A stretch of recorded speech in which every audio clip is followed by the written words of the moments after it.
If your child is in response to intervention, some schools call it PBIS, positive behavioral, I forget what the I stands for, supports, or MTSS, multi-tiered system of supports. Some people just call it RTI. While they are getting an evaluation for an IEP. So let me give you an example. In a lot of states, in order to qualify under certain disability categories, specific learning disorder is one of those disability categories. Actually, it is the highest served disability category of all time in all IEP land. You think it's autism, but it's not. It's specific learning disorder. That's where like dyslexia is housed. Anyway, in order to qualify, a lot of schools have something called response to intervention. And so the idea is at the beginning of the IEP evaluation process, they will implement an intervention. So say your kid is behind in reading, you're on a waiting list to determine whether or not they have dyslexia. You're trying to get a psychologist outside of the school to diagnose them since the school can't diagnose.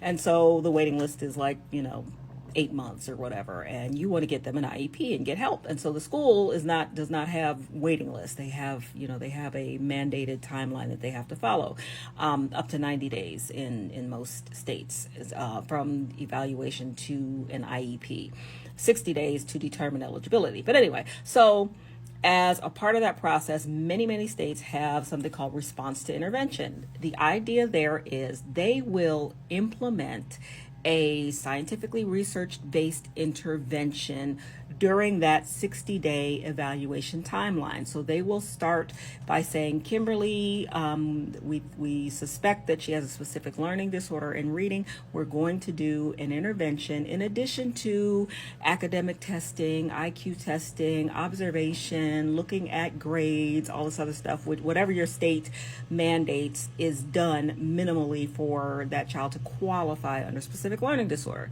The response to intervention piece is what you want to pay attention to, because that means they're going to say, we're going to look at the ABC reading program, and we're going to put Kim into that reading program, and we're going to determine if she makes progress over this 60-day evaluation period. The idea is if she does make progress, then she doesn't qualify for an IEP, and that's in most states. But that is just one of several measures. But a lot of times the state will use this particular intervention to say, this child has made progress using this intervention. This intervention is not specially designed instruction. It's something that we can give to all kids. Therefore, that child will not qualify for an IEP. That is perfectly fine. If the child can make progress using the ABC reading program, then they possibly don't need an IEP with specially designed instruction. We need to set up some sort of response to intervention program for that child. However, what you want to understand is, what is the expected progress using this particular response to intervention program? That is where a lot of schools I get crickets when I ask that question, because progress is progress unless you are trying to qualify for an IEP. So when I say progress, I want to know, is the child making the expected progress? So what they do when they do RTI is they do a baseline. So they may be doing maybe looking at Kimberly not being a fluent reader. So if I'm in a certain grade, I'm supposed to read so many words per minute. You can look this up. Look up your child's age, your grade, and find out what they should be reading words per minute.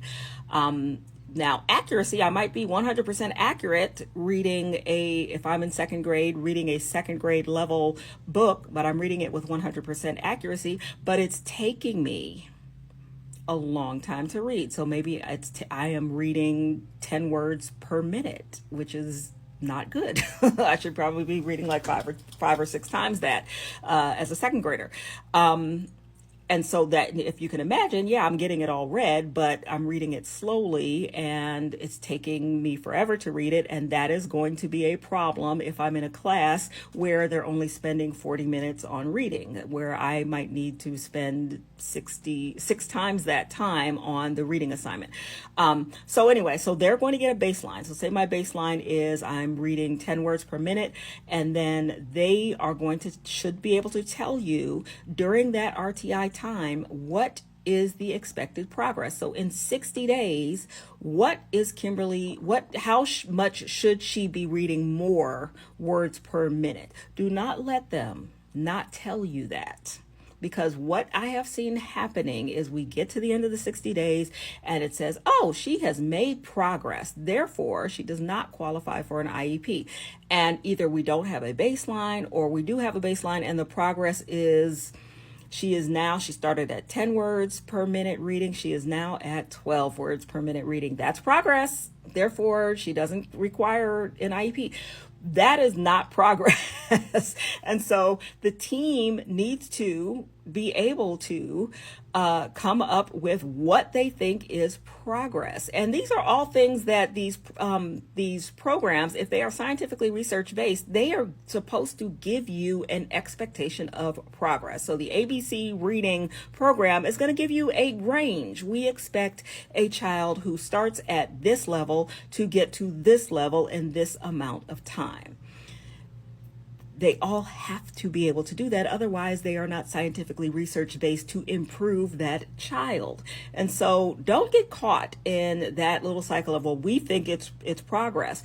Any sort of scientifically research based intervention is scientifically research based because it's showing that it works. So with behavior, that's another one. Behavior is really hard to measure progress with unless we have a very accurate baseline, very accurate data. You want to make sure as the parent that you're asking these things. If they don't have an answer, then we need to get an answer before you sign consent for them to get this testing done. So hope that helps.